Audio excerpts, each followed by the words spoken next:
ഇന്ന് തന്നെ ഡൗൺലോഡ് ചെയ്യൂ. കാണൂ നിങ്ങളുടെ ഫേവറേറ്റ് ഷോസ്. തോട്ടത്തിലെ പണിയൊക്കെ അവര് ചെയ്തോളും. രാജു ആദ്യം എന്റെ പ്രശ്നത്തിന് പരിഹാരം ഉണ്ടാക്കിത്താ. മാഡത്തിന് എന്താ പ്രശ്നം?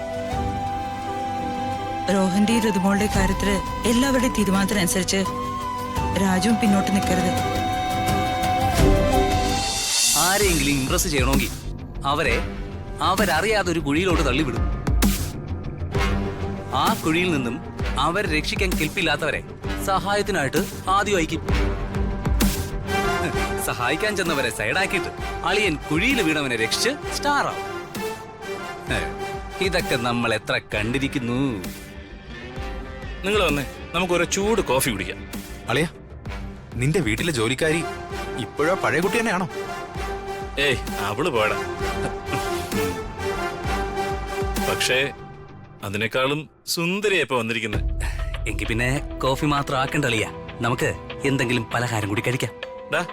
കോഫി കുടിച്ചു കഴിഞ്ഞാൽ ഹാള് ഡെക്കറേറ്റ് ചെയ്യണം. അത് ഞങ്ങൾ ഏറ്റെളിയാ. ആദ്യം നീ ഞങ്ങൾക്ക് ആ സുന്ദരി ഒന്ന് പരിചയപ്പെടുത്തിത്താ.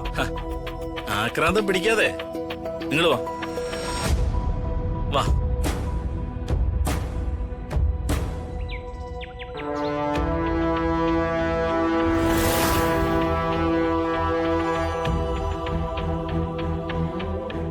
അന്ന് അവന്റെ കാറിൽ വെച്ച സാധനം അമ്മാവന്റെ കാറിൽ വന്നപ്പോഴേ ഞാൻ അവനെ ഒതുക്കേണ്ടതായിരുന്നു.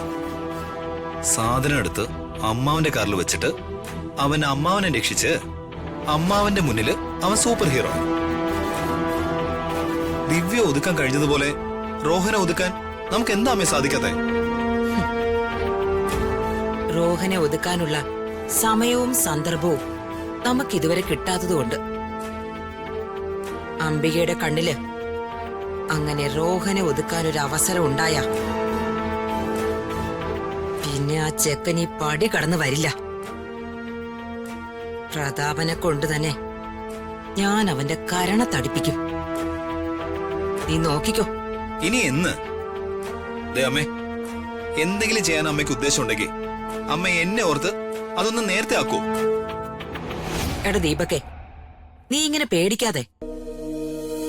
ഋതികയ്ക്ക് രാജുവിനോടുള്ള അഗാധമായ പ്രണയം കാരണം റോഹനുമായി നടക്കാൻ സാധ്യതയുള്ള വിവാഹം അവൾ എങ്ങനെയെങ്കിലും രാജുവിനെ കൊണ്ട് മുടക്കിപ്പിക്കും.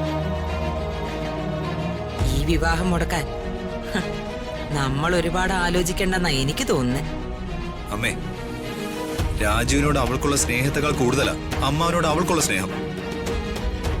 അവളുടെ അച്ഛൻ പറയുന്ന കാര്യങ്ങൾ അച്ഛന്റെ മനസ്സ് വിഷമിപ്പിച്ച് അനുസരിക്കാതിരിക്കാൻ ഇനി അവള് മുതിരില്ല. മുമ്പത്തെ പോലെ അല്ല. അമ്മാവന്റെ മകൾ സ്നേഹം വളർന്ന് വളർന്ന് അതിൽ കിടന്നോണ്ടിരിക്കുക. അവള് സ്നേഹിക്കട്ടടാ.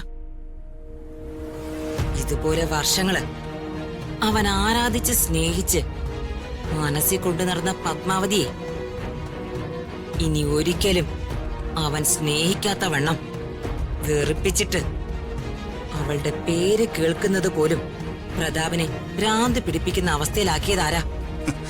അമ്മ, അറിയാലോ. അപ്പൊ ഇനി ഇതിന്റെ ബാക്കി ഞാൻ പറയണോ? വേണ്ടമ്മേ. പക്ഷേ റോഹന്റെ കാര്യം, അവന്റെ ബർത്ത്ഡേ പാർട്ടിക്ക് എല്ലാവരും ഇപ്പൊ അങ്ങോട്ട് കെട്ടിയെടുക്കുക. ഞാൻ ആലോചിച്ചിട്ടാണെങ്കിൽ അവന്റെ ബർത്ത്ഡേ ഫംഗ്ഷൻ കൊളാക്കാൻ ഒരു വഴിയും തലയിൽ അങ്ങോട്ട് തെളിഞ്ഞു വരുന്നില്ല.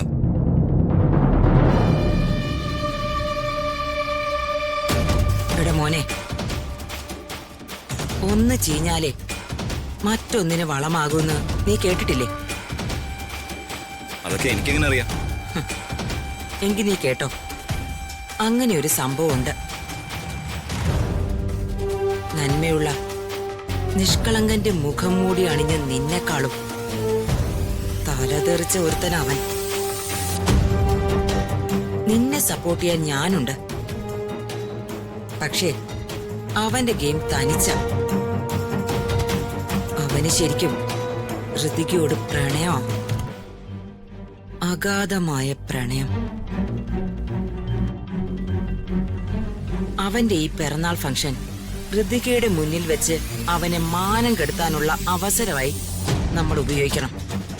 എങ്ങനെ?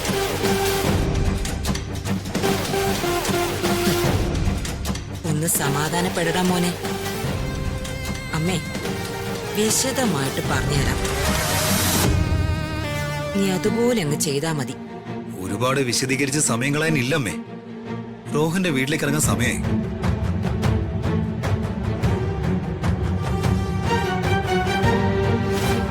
ചെറിയമേ, ആകെപ്പാടെ പുലിവാലാണ് കേട്ടോ.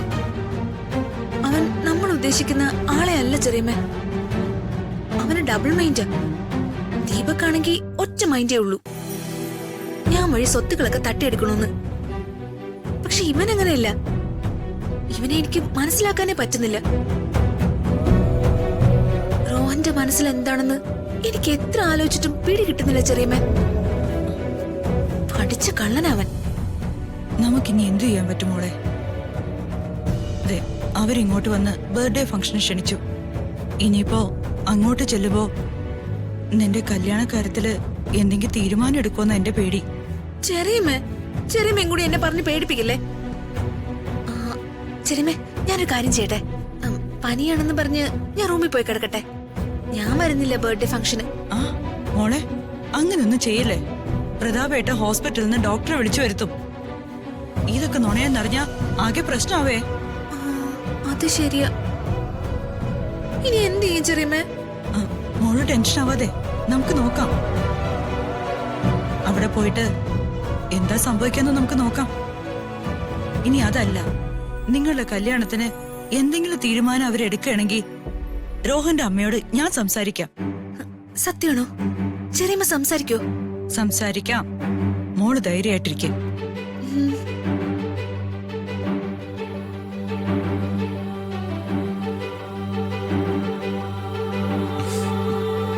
എല്ലാരും റെഡിയല്ലേ? വർമ്മ സാർ അവിടെ? അച്ഛൻ ഇപ്പൊ വരെ രാജു. ഓക്കെ മാഡം, എന്നാ ഞാൻ പുറത്തു പോയിട്ട് രാജു രാജു എന്തിനാ പുറത്തു പോകുന്നേ? രാജു ഇവിടെ തന്നെ നിന്നാ മതി. പോകാനുള്ള കാറ് റെഡിയായി. സാറ് റെഡിയാണെങ്കിൽ നമുക്ക് ഇറങ്ങാം. സമയമുണ്ടെങ്കിൽ അല്ല, പുറത്തെന്തെങ്കിലും ജോലി ചെയ്യാനുണ്ടെങ്കിൽ ജോലിക്കാരെ കൊണ്ട് ചെയ്യിക്കാലോ. എന്റെ പൊന്നു രാജു, തോട്ടത്തിലെ പണിയൊക്കെ അവര് ചെയ്തോളും. രാജു ആദ്യം എന്റെ പ്രശ്നത്തിന് പരിഹാരം ഉണ്ടാക്കിത്താ. മാഡത്തിന് എന്താ പ്രശ്നം? രോഹന്റെയും ഋതുമോളുടെ കാര്യത്തില് എല്ലാവരുടെയും തീരുമാനത്തിനനുസരിച്ച് രാജുവും പിന്നോട്ട് നിൽക്കരുത്.